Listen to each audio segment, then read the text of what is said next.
Assalamualaikum warahmatullahi wabarakatuh. Video ini dibuat untuk menyelesaikan salah satu tugas kelompok di mata kuliah algoritma dan pemrograman dengan dosen pengampu yaitu Bapak Yudi STMT. Perkenalkan, kami dari mahasiswa Universitas Balai Bandung.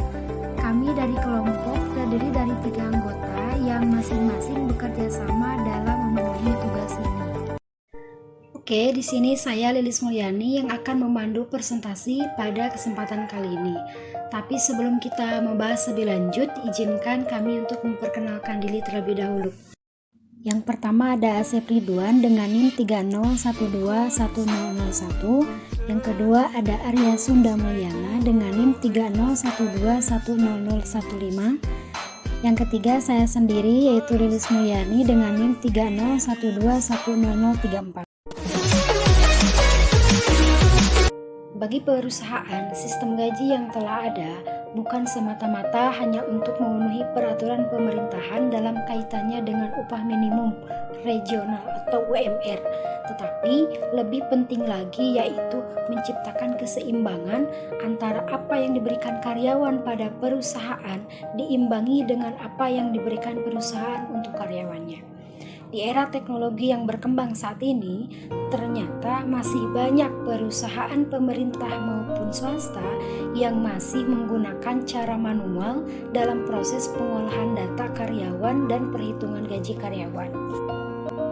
Mempertimbangkan keterbatasan tenaga, biaya, waktu, dan kemampuan, maka aplikasi ini dibuat sebagai sarana untuk bisa dipergunakan dan memberikan kemudahan bagian keuangan dalam mengelola data karyawan dan perhitungan gaji karyawan serta memudahkan dalam pembuatan laporan.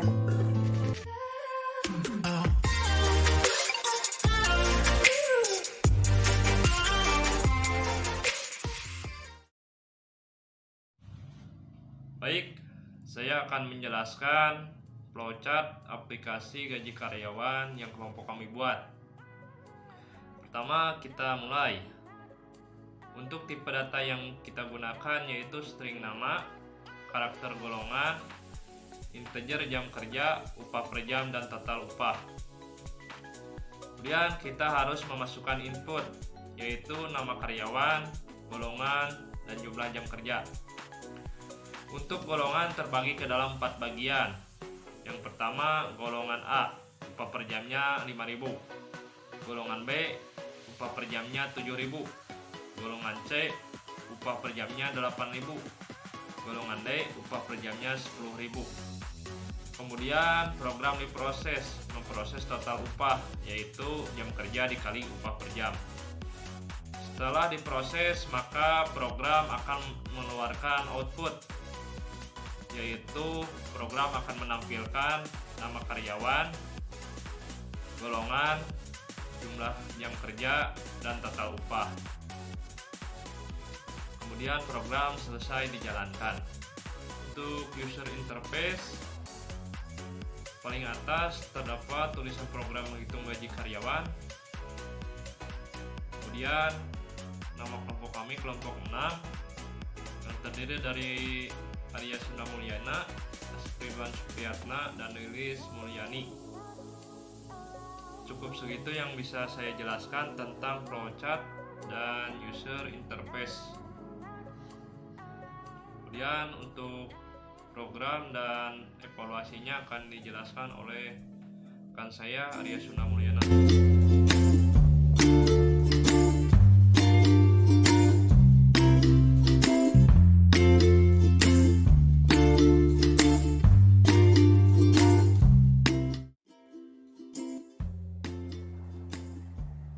Assalamualaikum warahmatullahi wabarakatuh. Perkenalkan, nama saya Arya Sunda Mulyana. Di sesi terakhir ini saya akan menjelaskan tentang pembuatan program dan evaluasi program dari program sederhana yang kelompok kami buat.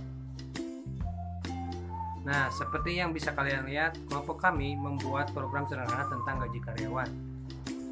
Nah, yang pertama di sini ada include. Menurut sepemahaman saya, include berfungsi untuk memasukkan sintak-sintak yang kita akan pakai. Nah, yang selanjutnya ada int main yang berarti integer main. yang fungsinya bisa diartikan bahwa kita akan memulai membuat programnya. Nah, yang selanjutnya di sini ada code.